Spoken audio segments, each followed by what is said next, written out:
इस news headlines के प्रायोजक Patanjali Dant Kanti, truth paste, complete oral health का सच।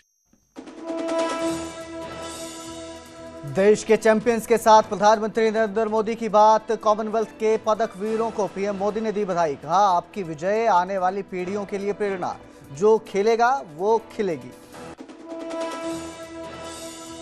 हरियाणा के लाखों लाभार्थियों को मुख्यमंत्री नायब सिंह सैनी ने भेजी सहायता राशि। लाडो लक्ष्मी योजना के तहत 209 करोड़ रुपए किए जारी।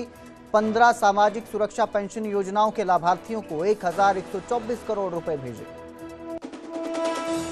कांग्रेस पर मुख्यमंत्री नायब सिंह सैनी का बड़ा निशाना। कहा, कांग्रेस ने किया लोगों को प्रताड़ित। बसों की छतों पर बैठकर जाते थे बच्चे। अकाली बीजेपी के गठबंधन की चर्चा पर बोले, अभी ऐसा कुछ नहीं है। चंडीगढ़ में आज होगी कांग्रेस विधायक दल की बैठक। शाम 4 बजे नेता प्रतिपक्ष भूपेंद्र सिंह हुड्डा के निवास पर होगा मंथन। हरियाणा में आज सरकार और बिजली कर्मचारियों के बीच होगी बातचीत। कुछ देर में बिजली मंत्री अनिल विज के साथ होगी चर्चा।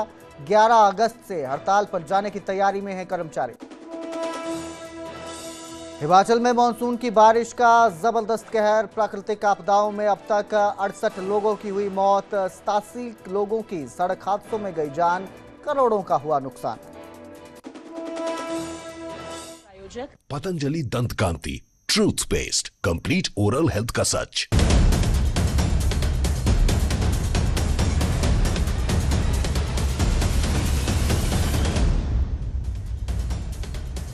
नमस्कार, स्वागत है न्यूज 18 पंजाब हरियाणा हिमाचल में। मैं आपके साथ कुलदीप भारद्वाज और हाजिर हूं हरियाणा हिमाचल प्राइम बुलेटिन लेकर। बुलेटिन की शुरुआत करेंगे सरकार और बिजली कर्मचारियों की बैठक के साथ। आज ये बैठक होगी और हड़ताल को लेकर ये बैठक में मंथन किया जाएगा। बिजली मंत्री अनिल विज की अध्यक्षता में चर्चा की जाएगी। 11 अगस्त से हड़ताल पर जाने की तैयारी में कर्मचारी हैं और इसको लेकर उन्होंने पहले ही जिक्र किया था इसका कि वो अनिश्चितकालीन हड़ताल पर भी जा सकते हैं। वैसे 11 अगस्त से हड़ताल पर जाने की तैयारी में कर्मचारी हैं और इसी को लेकर बातचीत की जाएगी। पहले भी बातचीत हुई है, जो बताया गया था इसमें 2 मांगों पर सहमति बनी थी। तीसरी मांग को लेकर जो है वो बातचीत चल रही थी और आज फिर यह बैठक होगी। पहले से प्रस्तावित हड़ताल है 11 अगस्त से। अगर मांगे नहीं मानी जाती है तो ये हड़ताल आगे बढ़ाई जाएगी और ये चेतावनी भी दी गई है कि अगर बात नहीं बनती है, बातचीत में अगर कोई हल नहीं निकलता है, जो मांगे हैं कर्मचारियों की उन पर जो है रास्ता निकल कर नहीं आता है, तो उसके बाद ये हड़ताल अनिश्चितकालीन भी हो सकती है। इस तरह से चेतावनी भी दी गई थी कर्मचारियों की तरफ से। तो आज उम्मीद जताई जा रही है कि बैठक में बात बन सकती है। मेरे सहयोगी अंकित दुदानी हमारे साथ फोन लाइन पर जुड़े हैं। जी अंकित, प्रस्तावित हड़ताल है कर्मचारियों की, 11 अगस्त से हड़ताल पर जाने की तैयारी में है और आज मंथन होगा। क्या लगता है, क्या आज जो मांगे हैं उन पर सहमति बन सकती है? बिल्कुल 12 बजे ये बैठक होनी है और ऊर्जा मंत्री जो हैं अनिल विज, उनके साथ बिजली विभाग के जो ये यूनियन के नेता हैं उनके साथ बैठक होनी है। अफसर भी मौजूद रहेंगे। तो कहीं ना कहीं निजीकरण जो है उसको रोकने की जो मांग है वो बिजली कर्मचारियों की है और उसको लेकर के कल भी एक बैठक जो एडिशनल चीफ सेक्रेटरी हैं आशिमा बराड़, उसके साथ हुई थी, लेकिन उस बैठक के अंदर सहमति नहीं बनी। मुद्दों पर सहमति आपस में नहीं बनी। लेकिन आज बिजली मंत्री के साथ बैठक होनी है और उम्मीद की जा रही है कि बिजली मंत्री के साथ जब बैठक होगी तो कोई ना कोई ऐसा रास्ता जरूर निकल करके आएगा जिससे कि वो हड़ताल पर ना जाएं। क्योंकि कल रात से, आज रात से ही कहेंगे 12 बजे से वो हड़ताल पर चले जाएंगे और अभी जैसे 3 दिन की हड़ताल की उन्होंने घोषणा की है, लेकिन ये हड़ताल जो है वो अनिश्चितकालीन भी हो सकती है अगर बात नहीं बनती है। क्योंकि हमने देखा कि नगर निगम की हड़ताल भी अब चली हुई है और वो भी 3 दिन की हड़ताल पे गए थे पहले और फिर उन्होंने हड़ताल आगे बढ़ा दी है। तो इसी तरह से बिजली कर्मचारी भी कल से हड़ताल पर जा सकते हैं। लेकिन अनिल विज जो है वो इस चीज को लेकर के आश्वस्त हैं कि वो बिजली कर्मचारियों को मना लेंगे और उनकी जो मुद्दे हैं उनको भी सुलझाने का काम करेंगे। जी अंकित, कितनी मांगे हैं कर्मचारियों की जो अभी जिन पर सहमति बनना बाकी है और कौन कौन सी मांगे मान ली गई हैं जिन पर सहमति बन गई है? क्योंकि काफी दिनों से बैठकों का दौर जारी है, बैठकें हो रही हैं कर्मचारियों के साथ, तो कौन सी मांगे हैं जिनको लेकर सारा विवाद या मसला अटका पड़ा है? बिजली विभाग की एक ही मांग है निजीकरण की, कि बिजली विभाग का निजीकरण ना किया जाए। तो ये एक प्रमुख रूप से मांग है और इसी पर जो मेन बातचीत हो रही है। अब उसमें क्या हल निकलता है वो अभी देखना होगा, लेकिन कहीं ना कहीं जो है मांगों के ऊपर जो बिजली कर्मचारी भी अपनी अड़े हुए हैं, और वहीं जो दूसरी अगर बातों की मांगों की बात की जाए तो जो हरियाणा एग्री डिस्कॉम है उसका गुरुग्राम और नूह में पैरेलल लाइसेंस जो दिए गए हैं उनके खिलाफ है बिजली कर्मचारी की, उनको रद्द किया जाना चाहिए। और बिजली कर्मचारियों का कहना है कि स्मार्ट मीटर जो योजना चालू की गई है उसको बंद किया जाए। जी अंकित, आप ना इस पूरी जो बातचीत है इसको काफी करीब से नोटिस कर रहे हैं, तो क्या आपको लगता है क्या रुख सरकार का नजर आ रहा है? जो मांग है निजीकरण को लेकर, जो मांग है, किस तरह का रुख देखने को मिल रहा है? आप काफी समय से इसको नोटिस कर रहे हैं। बिल्कुल लगातार सरकार का रुख भी, सरकार मांगे सुनती है और मांगे सुनने के बाद जो है उनके ऊपर विचार किया जाता है और लागू किया जाता है। बिजली निगमों में जो लगातार दुर्घटनाएं हो जाती है उसके मद्देनजर 7,000 रुपए प्रति माह जोखिम भत्ता दिया जाए, ये भी एक मांग है। बिजली जैसी आपातकालीन जो जोखिम भरी सेवा है उसमें आदर्श ऑनलाइन तबादला नीति को लागू किया जाए, ये भी एक मांग है। HPGCL और HVPNL में भी जो पदों का पुनः गठन किया जाए, ये भी एक मांग है। और खाली पड़े जो पद हैं उनको भी लोड के हिसाब से नियमित भर्तियां की जाएं, तो ये भी एक मांग है। तो ऐसी बहुत सारी मांगे हैं और आज जब बैठक होगी तो बिजली मंत्री के साथ जब बैठक होगी तो कहीं ना कहीं निकल कर के आएगा कि क्या उनकी सहमति बनती है या वो हड़ताल पर जाने के लिए तैयार होते हैं। जी बिल्कुल, बहुत बहुत शुक्रिया इस तमाम जानकारी के लिए अंकित। तो फिलहाल बैठक के बाद ही पता चलेगा कि जिस तरह से चेतावनी दी गई है कि अगर मांगे नहीं मानी जाती हैं या सहमति नहीं बनती है तो हड़ताल आगे भी बढ़ाई जा सकती है। फिलहाल ये प्रस्तावित हड़ताल है और अगर आज सहमति बनती है तो फिर हड़ताल जो है उसको स्थगित किया जा सकता है या क्या है वो आगे की रणनीति का बाद में पता चलेगा।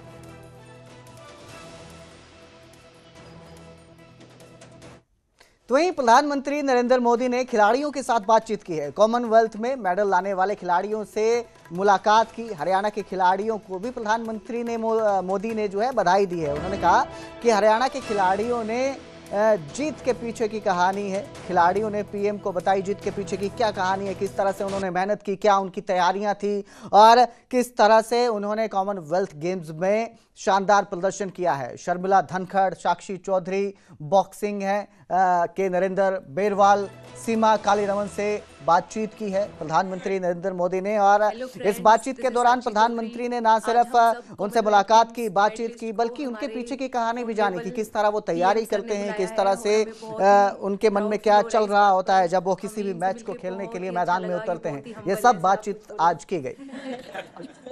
जो खेलेगा वो खिलेगा। सब डर रहे थे हमसे कि इंडिया के साथ फाइट आ गई, अब तो हम पहली फाइट ही हार जाएंगे, हमारा मेडल भी नहीं आएगा। यानी मान के चलते हैं। हाँ सर। वो पाकिस्तान की बात चल रही, मुझे किस्सा याद आ गया सर। 2015 वर्ल्ड मिलिट्री गेम थे और मेरी पाकिस्तान के साथ पहली फाइट आ गई थी और वर्ल्ड मिलिट्री गेम थे तो मिलिट्री वाले का फोन आया कि भाई पाकिस्तान से नहीं आना है। तो फिर मैं फर्स्ट राउंड 4-1 से जीत गया, सेकंड राउंड 3-2 से जीत गया, पर दोनों के सर लग गए आपस में, तो दोनों के लगे कट। वो फाइट तो मैं जीत गया। उसके बाद फिर दोनों चले गए हॉस्पिटल में टाके लगवाने के लिए। फिर 2014 में आप फर्स्ट टाइम प्रधानमंत्री जी में आए थे और जो हमारे साथ आर्मी का कोच गया हुआ था उसका नाम नरेंद्र राणा था। और फिर वो कई देर तक सोच के मेरे को बोला कि भाईजान एक बात बोलूं? मैं हाँ बोलो। मतलब भाईजान आपका नाम नरेंद्र है, आपके कोच का नाम नरेंद्र है, आपके प्रधानमंत्री का नाम नरेंद्र है, तो मुझे नरेंद्र नाम से नफरत हो गई है। सिर्फ आपने मेडल की संख्या बढ़ाई ऐसा नहीं है, आपने एक पीढ़ी को तैयार किया। मेरे मन में भी धक धक धक धक हो रहा है। आप चिंता मत कीजिए। पर आप जाए आपको बोलने में भी मेडल मिलने वाला है। मेरे फ्रेंड्स सर्कल में किसी ने बोला था कि मैं उनको कुछ बोलती थी, भाई ये तुम्हारे अच्छे के लिए तुम करो, तो अक्सर मुझे वो बोलते थे कि तू के मोदी तो मिल रही है। हरियाणवी में बोल देते हैं सर कि क्या तू मोदी से मिली हुई है कि तेरी बात माने। तो आज मैं आपसे मिली हूँ सर, मैं उनको बोल पाऊंगी कि हाँ मैं मोदी जी से मिली हूँ। तो वहीं हरियाणा के लाभार्थियों को मुख्यमंत्री नायब सिंह सैनी ने राशि भेजी है। लाडो लक्ष्मी योजना के तहत 209 करोड़ रुपए ट्रांसफर किए गए हैं। वहीं मुख्यमंत्री नायब सिंह सैनी ने इस दौरान कांग्रेस पर भी निशाना साधा।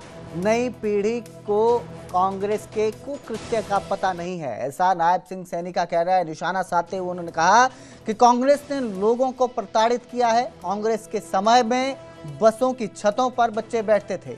वहीं पंजाब में बीजेपी और अकाली दल के गठबंधन पर भी मुख्यमंत्री नायब सिंह सैनी बोले और कहा बीजेपी का गठबंधन पंजाब की जनता के साथ है। तो बड़ा बयान है ये। आपको बता दें, एक तरफ आज राशि जारी की गई है, सहायता राशि जारी की गई है मुख्यमंत्री नायब सिंह सैनी की तरफ से। वहीं कांग्रेस पर भी निशाना साधा गया है। पंजाब में बीजेपी और श्रोमणी अकाली दल के गठबंधन पर उन्होंने कहा कि पंजाब में बीजेपी का गठबंधन सिर्फ जनता के साथ है।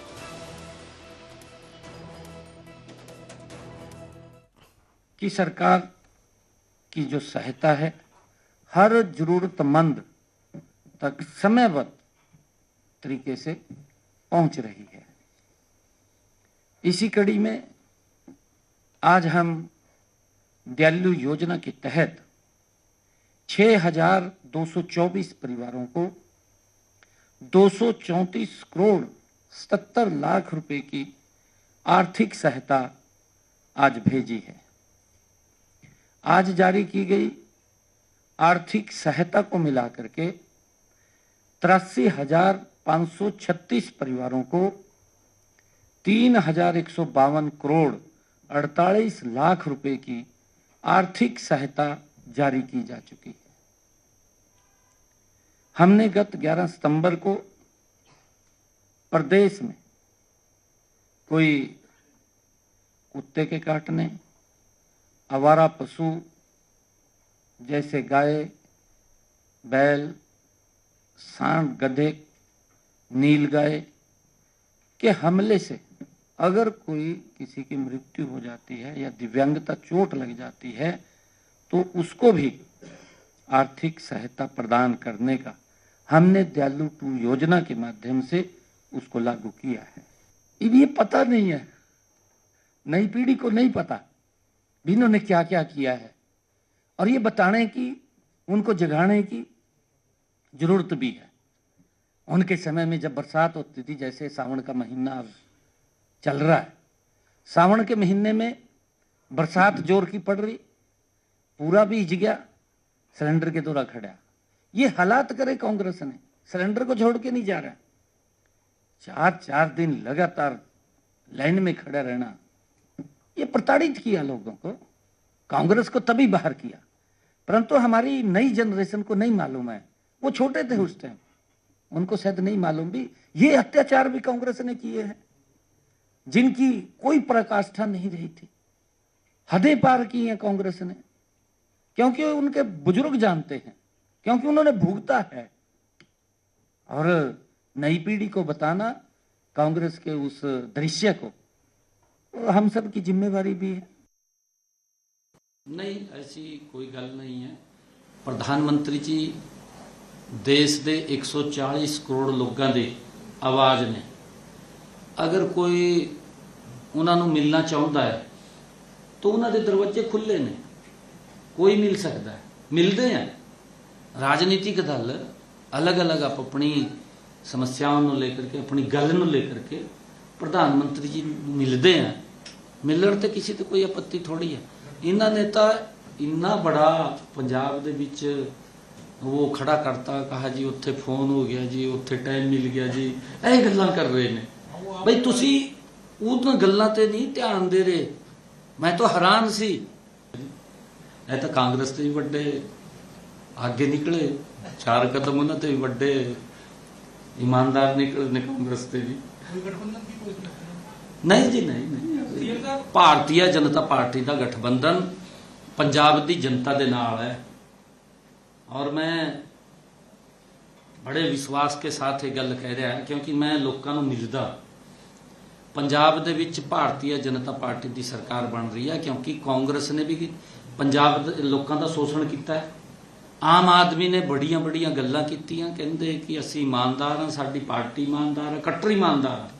ये गल आम आदमी द्वारा की गई सी, परंतु उन्होंने भी वड्डा शोषण, कांग्रेस से भी वड्डा शोषण पंजाब के लोगों का किया। पंजाब के लोग अज ये समझ चुके हैं कि डबल इंजन सरकार ही पंजाब नूं मजबूत कर सकती है, पंजाब का भला कर सकती है, पंजाब नूं आगे बढ़ा सकती है, और कोई नहीं कर सकता। अब बात चरखी दादरी की, जहां कुछ दिन पहले फायरिंग हुई थी, उस खबर पर भी जाएंगे। लेकिन उससे पहले चंडीगढ़ में आज कांग्रेस विधायक दल की बैठक है। शाम 4 बजे यह बैठक होगी। कांग्रेस विधायक दल की मीटिंग है। नेता प्रतिपक्ष भूपेंद्र हुड्डा सिंह के निवास पर मंथन किया जाएगा। तो ये बैठक है कांग्रेस विधायक दल की, हरियाणा कांग्रेस विधायक दल की यह बैठक है। शाम 4 बजे ये बैठक होगी और ये जो बैठक है ये नेता प्रतिपक्ष भूपेंद्र सिंह हुड्डा के निवास पर होगी। इस पर मंथन किया जाएगा। दरअसल कांग्रेस जो है, कांग्रेस में, हरियाणा कांग्रेस में विधायक दल की बैठकें होती रहती हैं भूपेंद्र सिंह हुड्डा की अध्यक्षता में, जिसमें महंगाई को लेकर रणनीति बनाई जाती है। राज्य के अलग अलग मुद्दे हैं, उनको लेकर सरकार को घेरने की रणनीति बनाई जाती है और इसी को लेकर आज ये बैठक आयोजित की जा रही है, जिसमें किस तरह से आगे की रणनीति रहेगी, कौन से मुद्दे होंगे जिन पर कांग्रेस बात करेगी, चर्चा करेगी, उनको लेकर यह बैठक बुलाई गई है। शाम 4 बजे नेता प्रतिपक्ष भूपेंद्र सिंह हुड्डा के निवास पर मंथन होगा।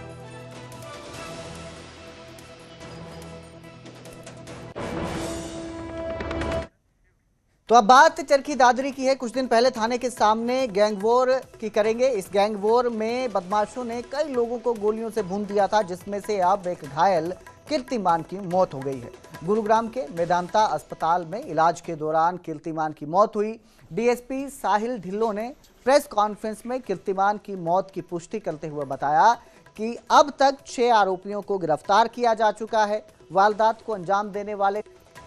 और अब बात करेंगे यमुनानगर की, जहां बारिश से शहर पानी हो गया, पानी भर गया है शहर में। कुछ घंटे की बारिश ने पूरी व्यवस्था की पोल खोल दी। गलियों और सड़कों पर पानी भर गया। नाले ओवरफ्लो होने से लोग परेशान यहां पर नजर आने लगे। यमुनानगर की तस्वीरें आपको दिखाएंगे, जहां बारिश के बाद किस तरह के हालात पैदा हुए हैं। शहर की जो सड़कें हैं वो नदियां बनी नजर आई, तालाब की तरह नजर आ रही है। आप देख सकते हैं तस्वीरों में कावड़ लिए कावड़िए भी नजर आ रहे हैं, जो घुटनों तक पानी में गुजरने को मजबूर है। ट्रैक्टर जो है वो डूबता नजर आ रहा है। वही बाइक सवार बाइकों को धक्का लगाकर धकेलते हुए ले जाते हुए नजर आ रहे हैं। और ये यमुनानगर की तस्वीरें हैं, जहां पर बारिश होती है और बारिश के बाद इस तरह की व्यवस्था देखने को मिलती है। जल भराव हो जाता है, गंदे पानी के बीच लोगों को गुजरना पड़ रहा है। और सबसे बड़ा सवाल ये है कि दावे किए गए थे, बड़े बड़े दावे किए गए थे कि नालों की सफाई की गई है। नालों की सफाई करने के बाद अब इस तरह के हालात पैदा नहीं होंगे, लेकिन बारिश आते ही गंदे नाले ओवरफ्लो हो गए। सड़कों में पानी बहने लगा, गंदा पानी नालों का। और हद तो तब हो गई जब ये कावड़िए बेचारे जो पानी लेकर आए हैं, गंगा जल लेकर आए हैं, वो भी इसी गंदे पानी में से गुजरने को मजबूर नजर आए। यानी एक तरफ कावड़ियों के लिए आस्था का सफर, तो दूसरी तरफ नगर निगम की बद इंतजामी की तस्वीर आप इसे कह सकते हैं, जो सामने आई है यमुनानगर से।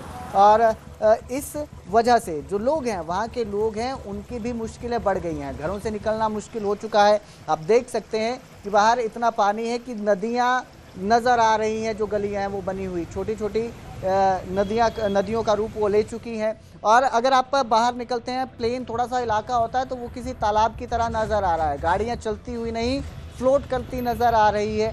ख़ास तौर पर जो 2 व्हीलर ड्राइवर्स हैं, उनको काफ़ी दिक्कतों का सामना करना पड़ रहा है। जहां घुटनों तक पानी है, वहां पर वो अपनी 2 पहिया वाहनों को धकेलते नज़र आ रहे हैं और हर तरफ पानी बहता दिखाई दे रहा है। तो शहर किस तरह जो बद इंतज़ामी है उसके चलते डूबता नज़र आया है यमुनानगर। जी, आज मैं अभी सुबह अपने बच्चों को छोड़कर आया हूँ जब वहाँ पर, तो ये सारी रोड जो है जो जगाधरी की तरफ जाती है, सारा पानी इतना, कम से कम भी 3-3 फुट पानी था ये अभी वहाँ, और अभी भी ये भरा पड़ा है और निकासी बिल्कुल भी नहीं है, बिल्कुल भी निकासी नहीं है। घरों के अंदर पानी घुसा है तो क्या दिक्कतें आ रही हैं? घरों में पानी भर गया है, लोग परेशान हैं। लोगों ने तो बल्कि सोफे और बेड, अपने फर्नीचर जो है वो ऊपर गिर के रखे हैं, ईंटें लगाकर। पता नहीं कैसे कैसे लोग व्यवस्था कर रहे हैं। बच्चे स्कूल नहीं जा पा रहे हैं और लोग, शहर जो आमजन व्यवस्थित है। बहुत बेकार है, ये सरकार ने बहुत बेकार कर रखा है। बोले आप गंगा जल लेके पहुंचे थे, आपको मालूम? सरकार की गलती है, इसको स्टॉप पर कराना चाहिए।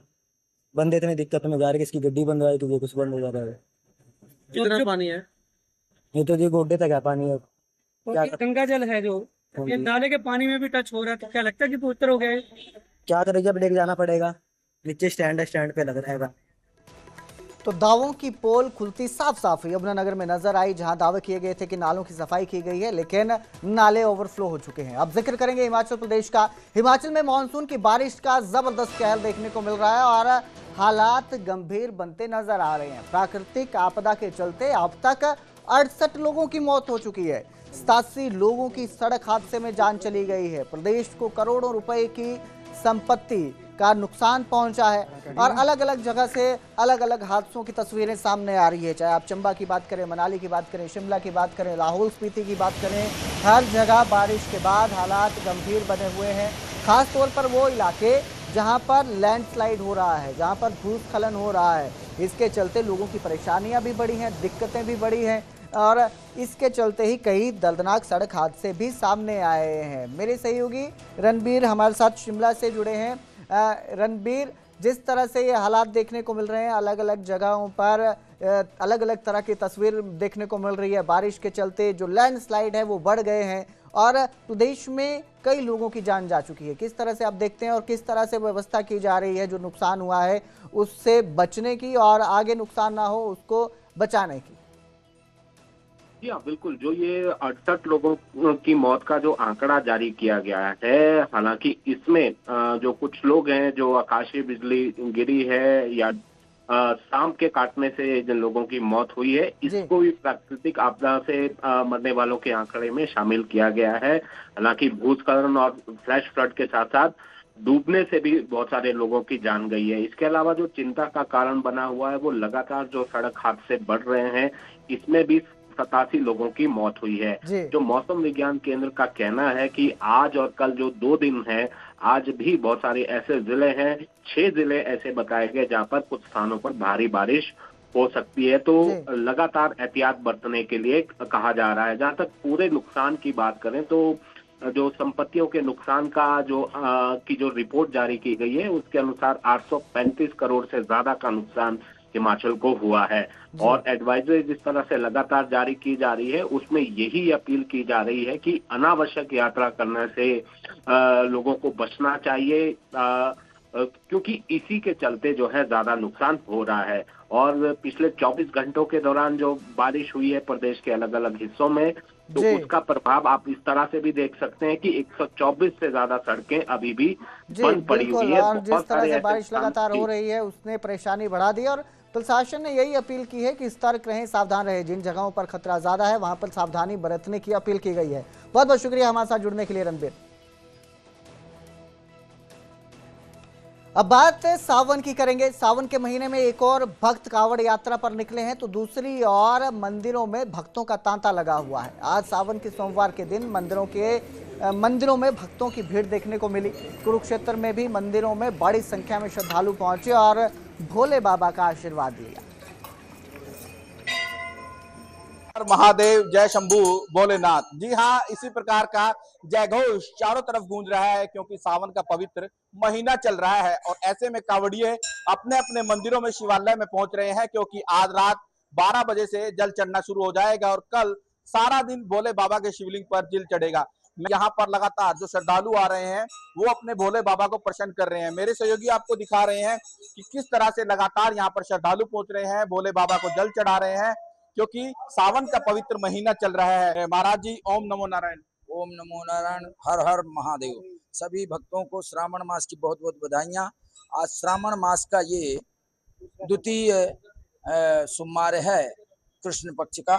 लोगों के अंदर बड़ा उल्लास, बड़ा उमंग है, बड़ा स्नेह, बड़ा प्रेम है और बड़े उत्साह के साथ लोग आ रहे हैं। भोलेनाथ बाबा के यहाँ पर जल चढ़ा रहे हैं और लगातार जो श्रद्धालु हैं वो पहुंचे हुए हैं। कहीं ना कहीं लगातार जो श्रद्धालु हैं वो भोले बाबा को प्रसन्न कर रहे हैं। भांग, धतूरा, जल चढ़ाया जा रहा है और दूध से, दही से, चरणामृत से भोले बाबा का पूरा स्नान किया जा रहा है क्योंकि सावन का पवित्र महीना चल रहा है। और सावन के पवित्र महीने में ऐसा माना जाता है कलयुग के देवता हैं भोलेनाथ और इनकी पूजा करने से एक लोटा जल सभी समस्याओं का हल। अपने अपने मंदिर में, गाँव में, खेड़े पर भोले बाबा को जल चढ़ाकर प्रसन्न कर रहे हैं क्योंकि सावन के पवित्र महीने में कहा गया है कि जो पूजा करता है तो कहीं ना कहीं दुखों को हरने वाले देवों के देव महादेव भी उसका साथ देते हैं। ग्राउंड जीरो से अशोक यादव, न्यूज 18।